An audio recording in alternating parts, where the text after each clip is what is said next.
to benefit the promise at Sanjak Scholarship, Friday, April 24th, 6 p.m. Details at sanjak.edu/gala.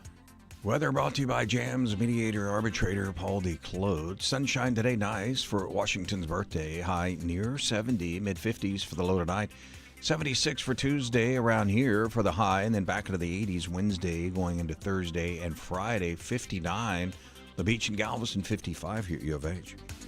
Clear to wreck West Loop at I-10. Also right around East Tex Freeway inbound Greens. That's gone. There was reports of 1249 near 1960. I never saw anything. Could just be outside the camera. It's KUHF Houston News 88.7. A service of the University of Houston. Houston Matters starts right now. Stick around, 9 o'clock.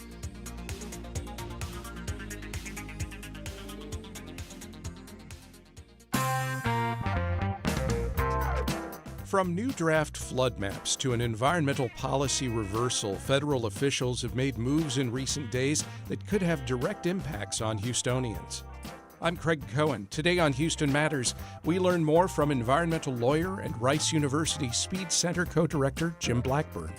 Houston Matters with Craig Cohen is a production of Houston Public Media with support from Baylor College of Medicine. Also this hour, it's the third Monday of the month. That's when we welcome your dog and cat care questions for Houston area veterinarian Dr. Lori Teller. Plus, the Houston Astros' first full squad workouts at spring training are today in West Palm Beach, Florida. We discuss the Astros' off-season moves and hopes for the 2026 season with Bleav in Astros co-host Jeff Balke. We'll start with a news update from NPR and News 88.7. Stay with us. Live from NPR News in Washington, I'm Windsor Johnston.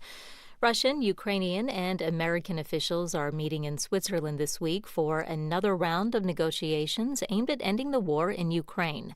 NPR's Charles Maines reports the talks come as the Russian invasion nears its 4-year mark. President Trump's preferred negotiators for seemingly everything these days, that's White House envoy Steve Witkoff and Trump's son-in-law Jared Kushner. They're representing the U.S., and they've been rather upbeat about the prospect for a deal. But in remarks at the Munich Security Conference over the weekend, Secretary of State Marco Rubio was far more cautious, particularly when it came to Russia. The answer is we don't know. We don't know if the Russians are serious about ending the war. They say they are, and under what terms they were willing to do it, and whether we can find terms that are acceptable to Ukraine upon that Russia will always agree to. But we're going to continue to test it. The talks get underway in Geneva on Tuesday. An estimated 6,000 North Korean troops have been killed or wounded fighting alongside Russian forces in Ukraine. That's according to South Korea's intelligence agency. Ashish Valentine reports North Korea's leader, Kim Jong-un, has been paying tribute to the war casualties in recent months. Pyongyang's home to a memorial wall and a museum honoring North Korea's war dead in Ukraine, and the state's now giving families of those soldiers new housing in the capital city. State media showed Kim Jong-un walking through the new neighborhood with his teenage daughter, who many analysts believe may be his potential successor. One photo shows Kim holding the hand of a father that lost his son in the war, crying as he and his wife sit down on sofas in their brand new living room. Kim said in a speech the homes were meant to honor the spirit and sacrifice of the troops and to allow their families to live happily. North Korea has sent thousands of soldiers as well as artillery and missiles to aid the Russian military in Ukraine. For NPR News, I'm Ashish Valentine in Taipei. The stock market is closed today in observance of President's Day. NPR's Scott Horsley reports investors will be on the lookout for some key economic signals later this week. Stock markets were also closed overnight in Beijing and Seoul ahead of the Lunar New Year, which begins tomorrow. Stocks rose in Hong Kong during a half-day session, but fell in Tokyo after the Japanese government reported slower than expected economic growth during the fourth quarter.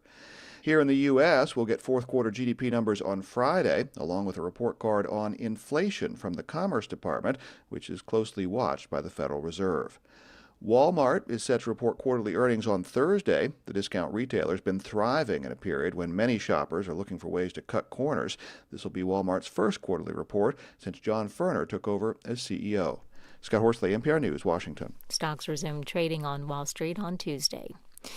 You're listening to NPR News from Washington. Support for NPR comes from NPR stations. Other contributors include Lilly Endowment, a private foundation supporting NPR's coverage of religion and spirituality. And Jarl and Pamela Mohn, focusing on civil liberties, foster youth, public radio, and the arts. Live from News 88.7 in Houston, I'm Alexandra Hart. Early voting for the 2026 March primary election begins tomorrow. The election will decide who will represent their political parties in the November midterm. Some of the key races include one of Texas's 2 U.S. Senate seats. Incumbent Senator John Cornyn is being challenged in the Republican primary by Texas Attorney General Ken Paxton and U.S. Representative Wesley Hunt, while U.S. Representative Jasmine Crockett and State Representative James Tallarico are the Democratic frontrunners. Early voting runs until February 27th. Election Day is March 3rd. This past weekend marked 5 years since Texas experienced deadly blackouts during a generational winter storm. News 88.7's Natalie Weber tells us for many, memories of the storm still linger. At a Baker Ripley Senior Center in Houston's East End, Pedro Montemayor jokes and chats with friends. Montemayor was one of millions of Texans who were left without power or water for days during the 2021 freeze.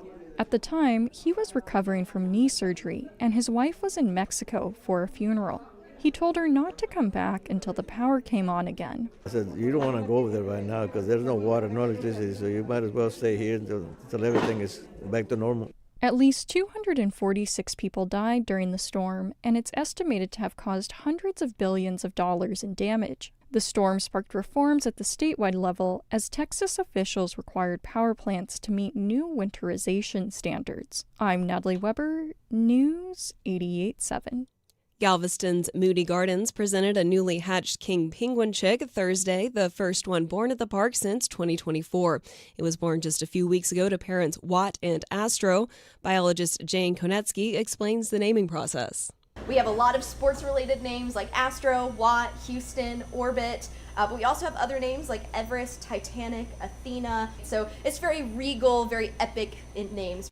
The baby penguin will get DNA tested in a few weeks to see if it's a male or female. I'm Alexandra Hart. You're listening to News 88.7. This is Houston Matters. I'm Craig Cohen. Thanks for joining us here on News 88.7 and YouTube.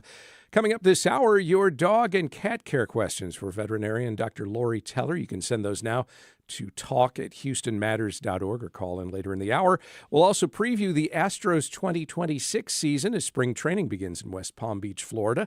First, though, after nearly 20 years without a comprehensive update, FEMA last week quietly released draft flood maps for Harris County, which show a dramatically expanded 100-year floodplain, roughly aligning with what's currently designated as the 500-year zone. The maps could require thousands of Houston area homeowners to purchase flood insurance, and it could potentially reshape development across the region.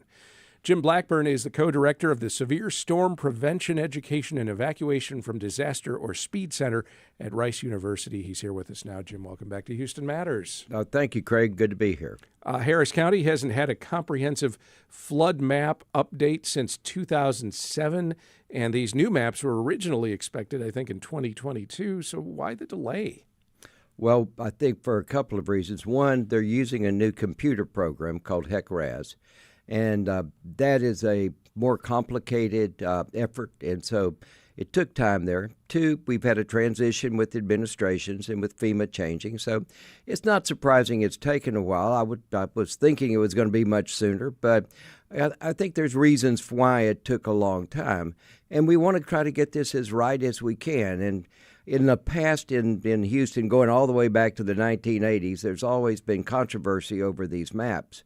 So the better we get them to begin with, the less controversy going forward, although I'm sure there will be controversy over these maps. What has happened in all the years since 2007 and the previous iteration, the one that we're operating under today of these maps? Well, probably the biggest thing is that the rainfall is being basically reevaluated because it's increasing. We used, I think, 13 inches in 24 hours as the 100-year storm for the 2007 maps. We're now using somewhere around 17 inches in 24 hours. And that increase, we saw it with Allison, we saw it with Harvey, we saw it with Imelda, and with Tax Day, Halloween Day flooding that we had all in the last 20 years. So the numbers are going up. And so with bigger rains, you're going to have bigger floodplains. Do you think our understanding of flood risks over these last 20 years has evolved? Unfortunately, I don't know that it has. It seems that we do not give enough credibility to the danger of flooding. It's sort of like, oh, well, it floods. That's the way Houston is. So what? But we're going to need more and more room for water in our community. And building in floodplains, and particularly deep in the floodplains, really makes no sense at all to me. Now, I understand if you own the property, you want to try to get money back on it. I'm sympathetic with that, but we really should not be developing deep in the floodplain. But we don't have a good ethic about that. We really don't talk about that enough from a governmental standpoint, from a community standpoint. I mentioned that the draft indicates essentially that the 100-year floodplain is expanding to roughly match what's currently designated as the 500-year floodplain. And I imagine there are some Houstonians who understand all of that innately, and I bet there are others who have no idea what those terms mean. Can you explain them? I'll do my best. I mean, these are statistics. So you're talking about with the 100-year floodplain and the 100-year rainfall event, a storm that has a 1% chance of occurring in any year. Now, you could have 2 years in a row where you might see the same storm, but statistically, you're looking at a 0.1% event, and with the 500-year, you're looking at the 0.2% event. So you're looking at an event. One would think that would be very unlikely to occur, and the problem is, we've seen these big storms occur much more than what the statistics seem to indicate. Yeah, let's give some practical examples here. Where did Harvey fall in this context? Harvey was, 40 inches in, 5 days. We had probably 23, 24 inches in 24 hours. So Harvey was a very intense storm that is higher than certainly the new 100-year, possibly higher than the new 500. With Allison, we had a similar type of rainfall. Imelda, which really was just up in the northeast part of the county, same thing. So we've seen 3 storms that are at least in the 100 to 500 year range, percentage-wise. It has to do with the way they compile data from different rain gauges. I honestly think our 100-year rainfall should be higher. Do you think so? Even the adjusted maps, you think that what they're indicating is doesn't go far enough? Is that what you're saying? I think that it does not go far enough. I think that somewhere in over 20 inches in 24 hours is probably more likely what we should have. That's not what the statistics showed when we redid them in 2018 after Harvey. The statistics are being redone again. And there is a new document being prepared by the National Oceanic and Atmospheric Administration that may show still a higher level. Will that be out before these current flood maps are finalized? Probably not. And with the administration cutting budgeting for the National Oceanic and Atmospheric Administration, may take a long time, several years to see these numbers, but they're coming. It sounds like by the time we get any map done, it's already going to be out of date. I think that is correct. On the other hand, it's better information than the current map. I mean, the map we have currently is obsolete, and both Harris County and the city of Houston have recognized that because they've been using the current 500-year for regulatory purposes since after Harvey. So, the recognition that these maps, the old maps, were obsolete is certainly penetrated in Harris County and in the city of Houston. However, the state and the EPA are still using the current maps, what I consider the obsolete map. They're being used for like hazardous waste siting, for landfill siting, for various regulatory functions. You know what this reminds me of a little bit is traffic patterns. By the time we get some highway improvement project, something massive that takes years to complete, done. And it's designed to solve problems that are in development and even projected a little bit. By the time it's actually up and running, we have new problems that far exceed whatever it was that they were trying to solve. It does seem that there's a comparison there, because the road system, we've all experienced that and seen the expansions, and then they fill up almost immediately. This is different in the sense that this is physical. I mean, sometimes our roads fill up because we develop right where the roads take us to. So we kind of take that space up. Here, nature is changing, and this has to do with our climate and with the impacts on climate. But then again, we also develop in floodplains. We absolutely do. And I think you mentioned that explain to people the 100-year or the 500-year flood. I think that our government does not do a good enough job of explaining these issues. We have a lot of people moving here from other parts of the country as well as other parts of the world that may never have experienced hurricanes and tropical systems like we get here. There was a marker that was put up down in Clear Lake after Hurricane Ike that showed how high the Category 4 and Category 5 surge would be, and that marker was removed after 2 months because it interfered with home sales. Now, that says a lot about our community, that we're more worried about interference with home sales than we are about getting good information to the consumers that are moving here and probably don't know anything about hurricanes. So you're suggesting this may be, to some degree, a willful failure to communicate? I think it is absolutely a willful failure to communicate, certainly from certain businesses. But with our government, I just think it's easier. I think they get a lot of pushback when they are very vocal about these issues, and it's just easier to be quiet. And I think that's a mistake. On the flip side, I could imagine some homeowners who may suddenly find themselves in a floodplain that they didn't know they were in, that they never used to be in, who have lived there for a lot of years and have said, no, I bought this place because it wasn't in a floodplain. What do you mean it is now? They're going to be a little upset. That you bet they will be, and it very easily could occur. In fact, I'm sure it is occurring. I think, and frankly, these maps are hard to find right now. They're not easily accessible. I think the release caught Harris County Flood Control District a little bit by surprise. I think this was really supposed to be released for government review, and then with public review coming later, and it kind of just got issued all at once. I would hope Harris County will help all of us better access these maps and be able to compare them to what the maps used to be. But, yeah, I think there's going to be certainly a number of homes that are going to be in the 100-year floodplain that weren't previously. And if they don't have flood insurance, they should have flood insurance for sure. That's also not an easy thing these days. There are fewer insurers that are willing to sell flood insurance in the Houston area. Federal flood insurance, though, is generally available for flooding. Now, for other types of things, insurers they're leaving the market very, very fast. Flood insurance right now is federally subsidized. That may change as well. I mean, it's been criticized. It's kind of a hole in the budget because every time a flood occurs, all kinds of insurance payments have to be made, and that's guaranteed by the federal government. That may well change, and if it does, that will have a huge effect on our region. That's not proposed to be changed right now, but it has been in the past. Okay, how about the other hand? Could bringing more Houstonians into regulated flood zones increase awareness to such a degree that there is a little more push for more flood mitigation efforts than there are now? Well, I think absolutely the number of people affected will increase. So there's no doubt that I think it could certainly generate more public, if you will, attention, more public action. We've been very good about passing bonds.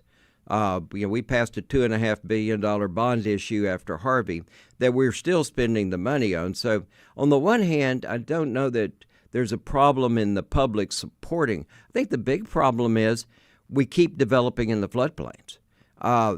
We keep making this problem worse and worse. In my opinion, we should be evacuating the areas that are most seriously flooded, and because you'll never be able to spend enough money to protect these areas. There's just too much water. I mean, and when it rains, this is gravity taking water to the lowest elevations, and if there's homes there, they're going to flood. And flood control district can spend all the money they wish, but in some of these areas, you're just going to have too much money for people to be living there. Too much water for people to be living there. What's next in FEMA's process for getting these maps finalized? Well, this is basically a draft map. It goes through an appeals process. There are probably any number of developers and landowners who are either hiring or thinking about hiring experts to examine these maps and to perhaps challenge them. This is a computer model that generates that. There are assumptions that are made in computer modeling. There are certainly avenues for creative lawyers and engineers to pose challenges. Not sure they will be successful in all cases or in any cases, but they have the right to do that, and many will certainly take advantage of that right. My guest is Jim Blackburn. He's co-director of the SPEED Center at Rice University. Up next, we'll discuss the EPA's reversal last week of a long-standing climate change finding, stripping its own ability to regulate emissions. Stay with us as Houston Matters continues on News 88.7 and YouTube.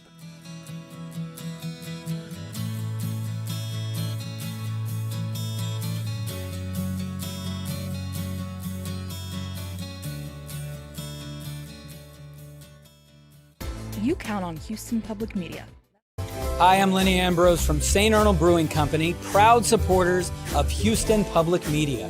Right now, with your $60 donation, you can choose tickets to News and Brews. This member-exclusive event takes place February 17th. Enjoy a pint, connect with fellow NPR fans, and meet the Houston Public Media newsroom in person. Select News and Brews tickets when you donate at houstonpublicmedia.org/donate.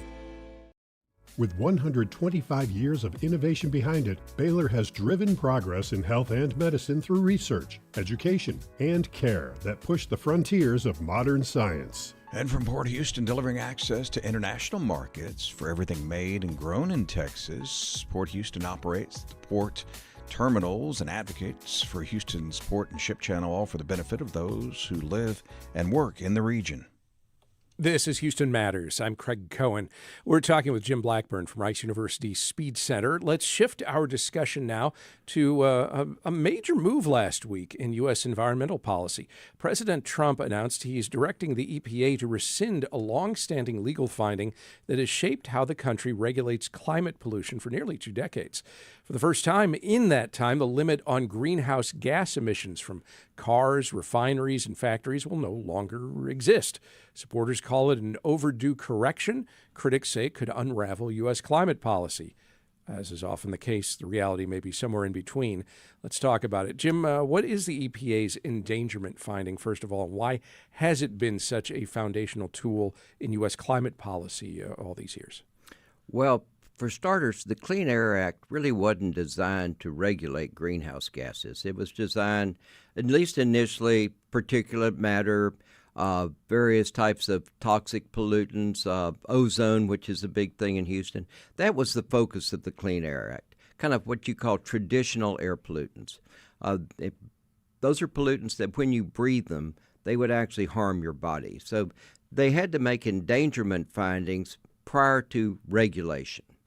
And so that endangerment was usually human health related and was usually direct health effects. To regulate climate, we have no master climate control statute in the United States. So what was devised was a concept that we would designate carbon dioxide and other greenhouse gases as pollutants under the Clean Air Act. And in order to do that, there must be an endangerment finding. And here, the endangerment is from changing climate. And of course, a changed climate has severe health effects, but it's more of an indirect health effect. So it was always controversial kind of from the beginning.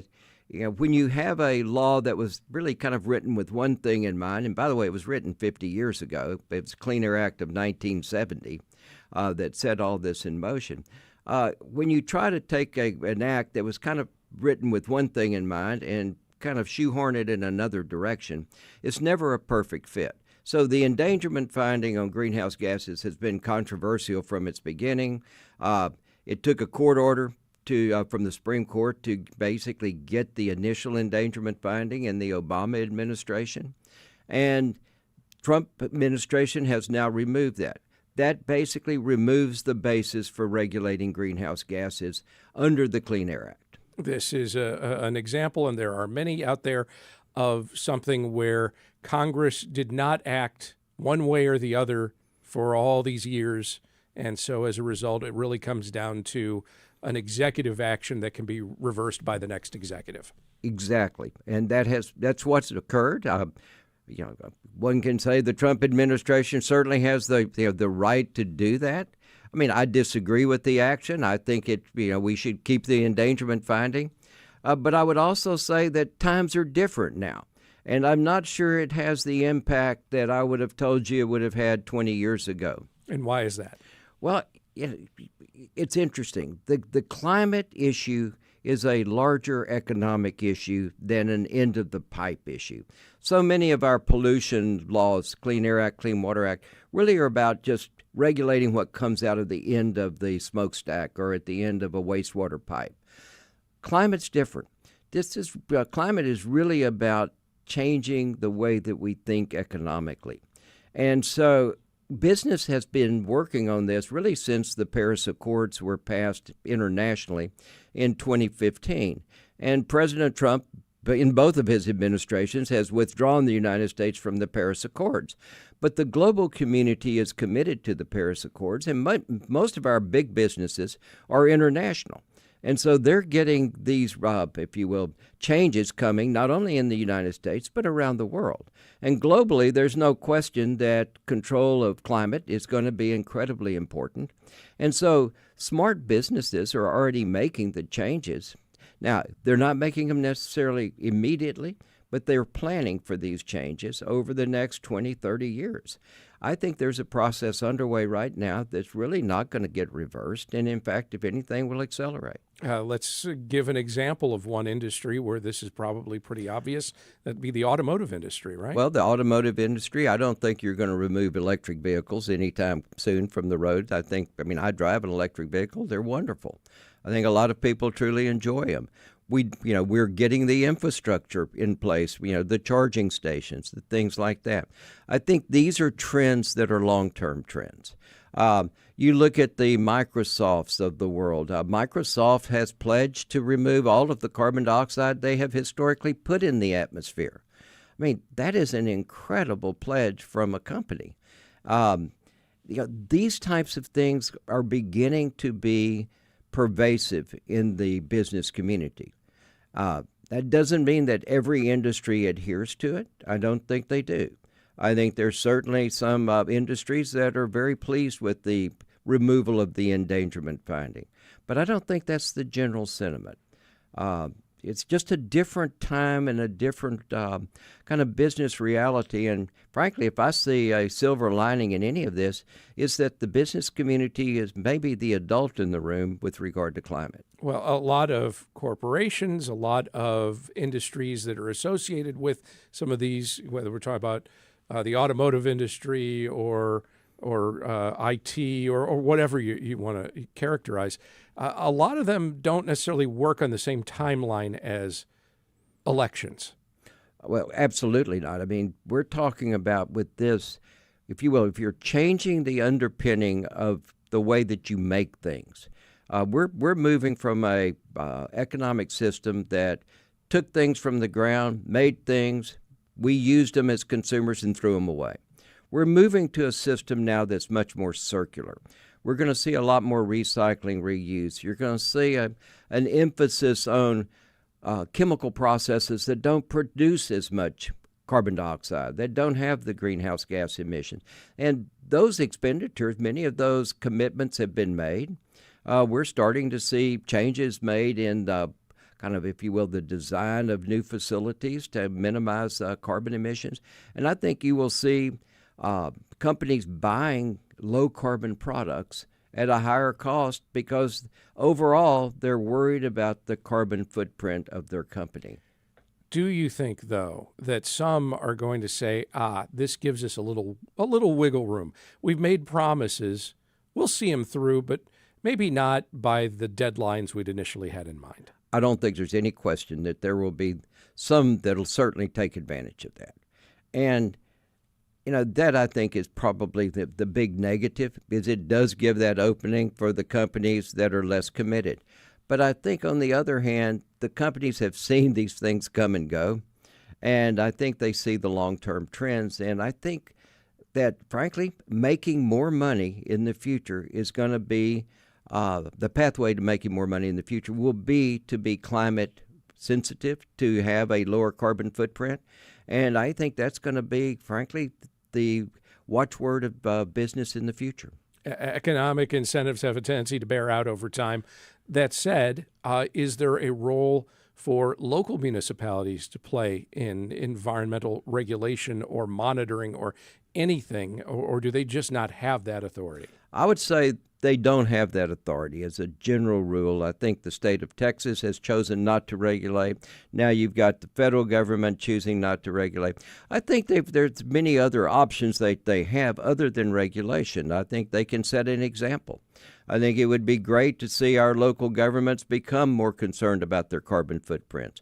To begin to, and we've had spurts of this. We've had kind of the Green Building Center here at the city of Houston that gives excellent advice on how to build low carbon alternatives. You're going to see solar and wind. I mean, those are going to continue. But I don't think there is a role for regulation of climate at the county or city level. I wouldn't advise them at this point to jump in that direction. I think I would be celebrating the companies that in the community that are doing really good stuff. The endangerment finding reversal is one thing, but there's other stuff going on. The EPA recently approved national park pollution plans for the state of Texas after for years calling them too weak. What does it mean in practical terms that Texas is now allowed to take no new action against visible pollution affecting national parks? I think, once again, these are all kind of provisions within the Clean Air Act that are available. Then I think it will make a difference. Again, with national parks, I think you're primarily concerned with the impacts of power plant pollution. I think so much of what the Trump administration has been doing has been concerned with power plants, allowing coal plants to basically have kind of be resuscitated for a few years, trying to cut down on the ability of one state to sue another state for pollution from power plants crossing the lines. This is a focus of the administration. I think the coal industry is probably the biggest beneficiary of a lot of the Trump administration policies. We don't have a huge amount of coal here in Texas, obviously. So is this ultimately that policy and other policies by the Trump administration, is it ultimately beneficial or hurtful to Texas? Well, I think, to the extent that we have anyone that has interest in coal in Texas, that may be in other states, but they may be owners or things like that, it'd be beneficial, I think, certainly for them financially. I think, though, in terms of long-term trends, the whole issue of the oil and gas industry, I think, is the one that is, I would give certainly a mixed scorecard on. The Biden administration was pretty much anti-oil and gas. I always thought that was wrong because we're not phasing oil and gas out anytime soon, but they will become cleaner, and they can become cleaner. That's where I would like to see the focus. And on basically, we talk a lot about enhancing kind of U.S. industry in the Trump administration, yet probably oil and gas prices are probably about as tough as they've been in a long time. So I'm not sure they're benefiting under the administration to the extent that many thought they might. I'm not sure what I would do policy-wise if I were in a position there. I can just say at least the people I talk to are not overly excited about the Trump policies toward oil and gas from an oil and gas industry perspective. I would go in a totally different direction, stressing the transition over the long term and the cleaning up of the industry. That certainly is not going to be where the Trump administration is going. But that is also another example of something that can be slow played. Absolutely, it can be slow played, and I think that the play will continue toward cleaner. Jim Blackburn is an environmental lawyer and planner, a professor of environmental law, and co-director of the Severe Storm Prevention, Education, and Evacuation from Disaster, or SPEED Center at Rice University. Jim, thank you very much. Thanks, Craig. Good to be here. Just ahead, it's the third Monday of the month. Time for your dog and cat care questions for veterinarian Dr. Lori Teller at talk@houstonmatters.org or 713-440-8870 as Houston Matters continues on News 88.7 and YouTube.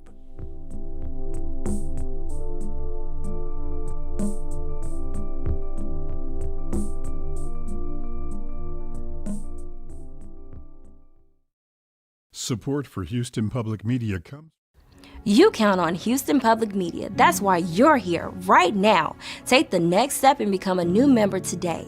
Every gift makes a difference. And with a gift of $5 a month or more, you'll receive PBS Passport, a member benefit that lets you stream more of the shows you love anytime. It only takes a minute to make a big difference. Join as a new member today at houstonpublicmedia.org/donate or call 800-364-8300. Bus and rail fares. Details at ridemetro.org/fare system.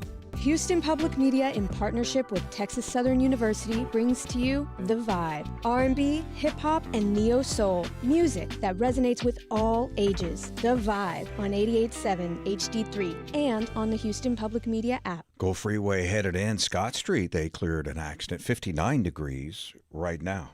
This is Houston Matters. I'm Craig Cohen. An orange stray cat sitting on a fence. You ain't nothing but a hound dog. Cat scratch fever. How much is that dog in the window? Jellicle cats, jellicle sons for jellicle cats, jellicle sons for jellicle cats. Dogs and cats living together, mass hysteria. Once again, Houston Matters goes to the dogs and cats as we welcome your questions about the care and feeding of your canine and feline friends for veterinarian Dr. Lori Teller from the Meyerland Animal Clinic and Texas A&M University. Dr. Teller, welcome. Glad to be here. And I don't think human doctors have nearly as much fun with songs for their intro as I do. Yeah, you're probably right. We welcome any questions you have about the dog or cat companion in your life. You can call or text us at 713-440-8870 or talk@houstonmatters.org. Dr. Teller, you're joining us this morning from a veterinary conference. What is it and what are you learning about this week? I am at the Western Veterinary Conference in Las Vegas. It is one of the biggest conferences in the United States. And I, so far, have been learning about dermatology. As you know, in Houston, we're coming up on allergy season, which means itchy dogs and itchy ears and all those things. And so it's good to get a refresher and also learn about some of the new medications that are coming out available to help us, help me, help our itchy pets.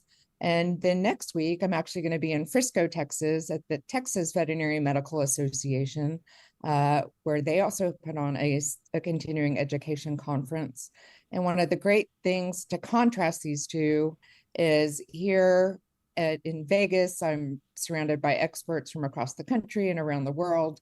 And then when I go to Texas, which is a much more regional conference, I get to learn about things that can be very local, as we've been hearing in the news. The New World screwworm in Texas is at the forefront on that. So next week, I'll be able to get an update on where things are, what we as veterinarians need to be looking out for in Texas, and just catch up with some of the things that are more localized or regional that I need to keep my eyes open for as well. Plus, while you're in Frisco, you can check out the National Video Game Museum. Highly recommend it. I will. I think we're going to the Frisco Baseball Classic also while we're there. So, do most practicing veterinarians get the opportunity to attend conferences like this one, or do they tend these days to rely more on local or online continuing education? It's a great question. And I would say most veterinarians do a balance. We want to learn. We want to be able to take care of our patients. We want to be current and up to date on what's new and available out there. And so I would say most veterinarians do a mix. They'll go to an in-person conference and then do webinars and what have you throughout throughout the year. One of the great things about an in-person conference is what you learn in the hallway. So I can go sit in a lecture and learn the latest and greatest about treating diabetes in cats or some of the new diagnostics for cancer in dogs, and learn the science behind it and all of that. But then I can go out in the hallway and talk with my colleagues and hear how they are using some of these things, so I can get some real world perspective as well as what I'm being told by the experts. And so you get a lot going to these in-person conferences. Of course, webinars are convenient, and when you need things in small doses, an hour-long webinar can fill that niche. This is Houston Matters. I'm Craig Cohen. On the third Monday of each month, we welcome your dog and cat care questions for veterinarian Dr. Lori Teller at 713-440-8870 or talk at houstonmatters.org. And let's dive into some of those questions, starting with Alan in Cyprus. What's your question for Dr. Teller? Have they ever tried to crossbreed a cat and a dog? Oh, boy. Wow. We're starting off hot. Dr. Teller, any idea about that? I can't imagine that's a subject at hand at your conference this week. I don't remember seeing that one in the program guide. It would not be feasible. I mean, certainly you could take the sperm from one and try to mix it with the egg, but they would be genetically impossible to combine. So I'm not going to say that nobody's ever tried, but it's certainly something that would not be successful. Yeah, Alan, I recommend you read The Island of Dr. Moreau and then get back to us on whether that was a good idea or not. Doug is in Montgomery County. Doug, what's your question for Dr. Teller? Yes, I have a 10-year-old Havanese male, about 13 pounds, and lately he's been limping on the left front side. Some days it looks okay, and some days it looks not okay. So I'm wondering about taking him to our vet for possible joint problems. Is this an issue with older dogs, Havanese dogs? And I'll stop and listen to your answer. I love Havanese. They are so cute and so sweet. And I think you are definitely on the right path. You have an older dog. They are most prone to arthritis as they age. And people think about this being a large dog problem, but it can also be a small breed problem. And they can get arthritis. They can have some joint damage. And I would highly recommend you go visit your veterinarian who can do a thorough exam. I expect that he or she will want to take some radiographs as well and take a look and see if there is arthritis present or if this seems to be more of a soft tissue problem, and then get the appropriate treatment recommendations on board, which could include some pain medicine, potentially some physical therapy, laser therapy, other things like that too. But thank you for watching out for your dog and wanting to manage its pain. Thanks very much for the call. A texter asks, do I really need to give my only indoor cat heartworm and flea preventative? I highly recommend it. I have an indoor only cat, and he takes his monthly heartworm and flea and tick prevention because we live in Houston and we are all well aware that mosquitoes are sneaky little buggers and they get into our house, and that's how heartworms are spread. So it just takes that one mosquito. And unfortunately, the most common sign of heartworm disease in cats is sudden death, because it will cause a blockage in the heart and lungs, and our cats will fall over dead. Other cats who may not have that extreme will develop asthma and allergy signs, and they could also develop vomiting. It's very interesting that one of the clinical signs of heartworm disease in cats is vomiting. And then, of course, fleas sneak in on us because we're not indoor only and we go outside, and fleas and ticks can easily hitch a ride on us and get into our house as well. Let's go next to Barbara in the Galleria neighborhood. What's your question for Dr. Teller? Good morning. My cat, as we speak, is at the vet at a Banfield hospital getting a procedure. She's been constipated for most of her life, but especially so in the last couple of weeks. So what started out as being a sedated enema this morning, they just called me and they're putting her under to sort of clean her teeth. Oh, I'm sorry. I'm so kind of shaken up. I just wanted some reassurance. She's a 14-year-old and that, they're putting her under. I'm scared about that. They're doing a cardio test on her to make sure that her heart is okay. I don't know. Is everything going to be okay? So, of course, I don't know your cat personally, but age itself is not a disease. So there's always a very slight risk to anesthesia, but it sounds like they're doing the things that they can to mitigate that risk. And the adverse events that happen from anesthesia themselves, we're talking in the 1% to 2% range. So overall, your cat's risk from anesthesia is low, especially when you weigh that against the benefits of what she needs to have done, because she certainly can't continue to be this constipated or obstipated and needs to get these things taken care of. I know that I don't take care of my own pets when they need to be under anesthesia, because I also want to be that. I just want to be able to be the owner that worries about it, and let somebody else take care of those. So I certainly can understand where you're coming from, but it really sounds like your veterinarian is doing everything they can to ensure the best possible outcome for your cat. And so I hope it's very successful and your cat is more comfortable when it wakes up. Best wishes to you, Barbara, and to your cat. We go next to Janie in Humble. Janie, what's your question for Dr. Teller? Hello, good morning, doctor. I have a German Shepherd. She's 7 years old. She licks her belly and it turns it black. And a lot of people comment on this. My vet has said that basically there's some type of enzyme in her saliva that turns her skin black. But she licks it. It often does not turn into a secondary skin infection. But she also licks other areas like under her armpits that do turn into secondary skin infections. But I was just kind of curious, how can I get her to stop licking her belly? Because it's just kind of unsightly, but like I said, it doesn't affect her very much. But that's my question. Thank you. All right. Thanks for the call and for the question. Yeah. And it is well known that saliva can cause fur staining and skin staining in our pets. That's actually sometimes how we know that a pet has been licking, is we'll notice the discoloration in the fur or the skin.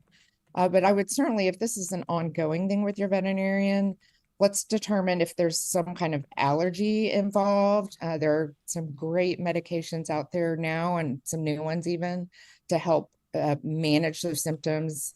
We don't cure allergies, but we can certainly manage them. So talking to your veterinarian about those.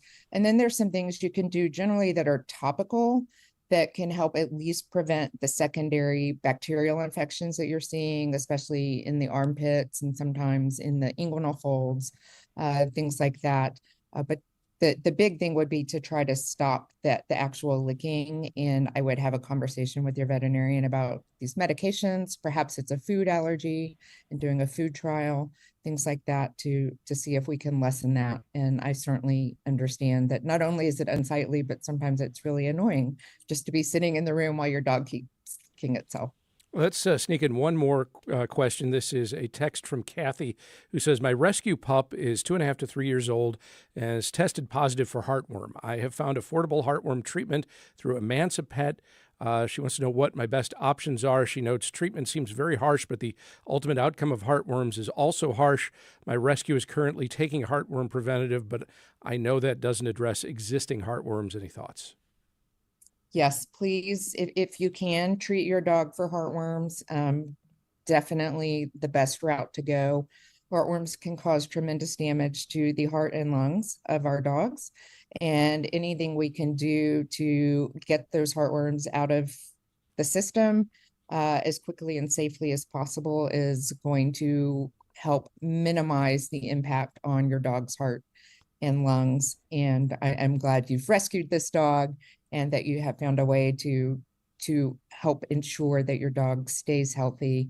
And everything that has been recommended to you by the team at Emancipet sounds like they are on the track to help you do the best you can. Dr. Lori Teller is a veterinarian with the Meyerland Animal Clinic and teaches veterinary medicine at Texas A&M University. Dr. Teller, enjoy the rest of your conference. Thanks as always. Thank you. Still to come, the Astros hold their first full squad workout at spring training today. We discuss the season ahead as Houston Matters continues. He's my dog. If you don't love my dog, that's okay. I don't want you to. He's my dog. I love my dog. He's my dog. It's not just your car. It's the one that brought your kids home from school, took you cross country, held memories, laughter, even a few breakdowns. When it's time to let go, give your car a new purpose. Donate it and turn memories into meaningful support for this station. Plus, you'll enjoy free and easy pickup, potential tax benefits, and a simple donation process. Your gift supports the programs you and your family love. Donate today and help keep public media strong. Call or donate online. The Pulitzer Prize-winning play by Sanaz Tusi about 5 strangers learning English in Iran and navigating language, identity, and friendship. Performances now through March 16th. alleytheater.org. We get support from members like you and from School of the Woods, founded in 1962, offering Montessori education from early childhood through grade 12. Enrollment open now. More info, schoolofthewoods.org. The Houston Astros hold their first full squad workout today in West Palm Beach, Florida. A couple of familiar names have joined the organization in the last week. Joey Loperfido was reacquired to add depth to the outfield, and Hall of Famer Craig Biggio's son, Kevin, has signed a minor league deal with the Astros. The team has new starting pitchers, a lot of returning position players, maybe more than they have room for. We'll get to that. Also, an unfamiliar challenge to return to the postseason after the club missed the playoffs last year for the first time since 2016. Let's talk about it now with Bleav in Astros podcast co-host Jeff Balke. Hi, Jeff. Good morning, Craig. The Astros enter spring training with the same renewed optimism that most teams have. Players talk about how they're in the best shape of their lives. Hope springs eternal. In the Astros case, though, health is very much at the heart of their biggest challenge going into this season. Definitely. After the last 2 years. Mm-hmm. Do you have any sense of whether there's a path for them to minimize the injury woes that they've suffered recently? Well, I mean, there's not much from a pitching standpoint. I think it's clear that they reevaluated how they handle their return to play procedures. They got rid of some of their training staff in the offseason, though I'm not sure it was really their fault. So there's certainly some of that. They've also talked about how they really only want to play Yordan Alvarez at the designated hitter spot so he doesn't have to play in the field, which is, Yordan's already campaigning to play in left field because he likes playing there. He hits better when he plays in the field than when he's just DH. Not to mention the fact that him playing in left field would help unclog some of their clogged up issues that they have in their lineup. So they're going to do everything they can to mitigate their injuries, but their roster configuration at the moment is really complicated, particularly among position players, and it's going to make it difficult for them to be able to do some of the things they want to do in that regard. Especially on the infield. Mm-hmm. So assuming everybody's healthy, among Correa, Pena, Altuve, Walker, and Paredes, who's the odd man out right now? Paredes, probably, because they're not going to play. They're not going to sit Christian Walker, who they're paying $20 million a year. He's their best first base defensive player, which they place a great value on.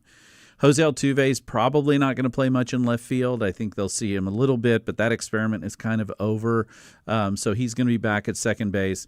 Also, one of the real problems the Astros have is they have a lot of guys in their lineup, not necessarily in pitching, which I think is a little more balanced, but in their lineup, they have a bunch of guys who have no more minor league options left. So they can't send anybody down to the minors, but they can't necessarily play everyone either. I mean, you look at their catcher spot, Yainer Diaz, Cesar Salazar is their backup, which I don't think is an ideal backup catcher for them, yet he's out of minor league options too. So unless they're going to release him and sign someone else, they're kind of stuck in that. And so I think that's why you're seeing their attempts to move Isaac Paredes, even though I think he was maybe one of their most productive hitters last year when he was healthy, because I think they can get more back. They can get somebody who's a little under more team control and somebody they have the flexibility of moving between the majors and the minors. Last week, the Astros traded Jesus Sanchez for Joey Loperfido. Why? Well, Jesus Sanchez, another guy out of options, and a guy who came to the team last year and wasn't particularly good. Loperfido was in a crowded outfield situation in Toronto. Loperfido was a guy I don't think they really wanted to get rid of. He's a left-handed bat in the outfield. He showed some promise defensively. But the biggest thing is it gives them flexibility. Less money. They don't have to pay him. They're paying Sanchez, I think, $6 million a season. He's under team control for a longer period of time, all the way through 2030, and he has plenty of minor league options left, so they can move him around as they need to. I imagine also they're not necessarily entirely sold on the outfield that they have, Cole, Myers, and Smith, right? No, and in fact, I would say, the biggest thing in the outfield right now is that they need as many of those young outfielders to be flexible in their ability to move them around, because otherwise, how do you deal with injury problems? How do they have a very, very complicated roster. Can any of them catch? Yeah, well, see, I think Cam Smith still has the inside track in right field. He was very good defensive last year. He fell off offensively. I think it's part of being a rookie. Zach Cole came on with a bang. I mean, his first pitch was a home run, and he's a very good defensive outfielder. You also have Zach DeZenzo. You have Joey Loperfido now. So you have a variety of options. They're going to play Cam Smith a little in center. Listen, Bryce Matthews might be the best second baseman in the entire in the entire organization, but he's not going to get any time. So they're experimenting with him a little bit in center too, where he's played before. So it's a complicated situation where they're going to have to make a lot of odd decisions that fans are probably going to wonder about. The rotation has new faces. Framber Valdez is out. Tatsuya Imai is in. Astros also signed Mike Burrows to provide some depth. Hunter Brown's now essentially the ace. You got Javier Arrighetti and McCullers coming back. A few others to offer some depth. What do you make of this revamped rotation? Well, I think they actually have a pretty good rotation, both relief and starting. I think they have probably as many as 10 guys who could end up as part of the starting rotation throughout early part of the season. They play 21 of their first 22 days, so they're going to bring guys in and out. The only awkward positions they have in their rotation, Lance McCullers is one. This is his final year of his contract. Where will he be able to pitch? Will they be able to throw him out of the relief role if they need to? The other one is Roddy Munoz, a lot of people won't know about him, but the Astros picked him up in the Rule 5 draft from Cincinnati. And as part of that, you have to keep him on the 26-man roster for the entire season, or he gets sent back to Cincinnati. So you have a couple of guys in there who, if they don't pitch well, you're going to have some awkward conversations. You're going to have to deal with some things. But I think overall, they have a pretty good, strong starting lineup, and they return most of their guys in the relief corps. Is Kevin Biggio a potential bench option for the Major League club, or do you think he'll have to prove something in the minors first? He'll definitely need to prove something in the minors. He's been a relatively unproductive major leaguer. I just don't see him as being anything more than somebody they bring in as an extra piece. To be honest with you, with the roster they have right now, they have so many better options across the board. I think he's just a guy that he'll hopefully be able to make some moves in the minor leagues, and hopefully that eventually the Astros will see something in him they like. The sad thing is there are so many options on this team, and that will probably be solved by, let's face it, injuries. Injuries, that's right. I mean, injuries are the great equalizer. I'm wondering, they're trying to trade Paredes, but you have to wonder, are they going to wait a little bit and see if somebody gets hurt, and then you end up having – look, if they play Yordan Alvarez half of the games in left field, which they seem not want to do, they can rotate everybody through that DH spot. So we'll just have to see. It's going to take a lot of juggling to make this roster work. Jeff Balke co-hosts the Bleav in Astros podcast. Jeff, thank you very much. Thank you, Craig. And that'll do it for today's show. The Houston Matters team includes Michael Haggerty, Joshua Zinn, Brenda Valdivia, Mincho Jacob, and Laura Walker. Jared Carroll's our technical director. On tomorrow's show, social media, kids, and addiction. Also, Houston Grand Opera celebrates Black voices in opera. We'll have a live in-studio performance associated with that. I'm Craig Cohen. Join us tomorrow for those and other Houston Matters.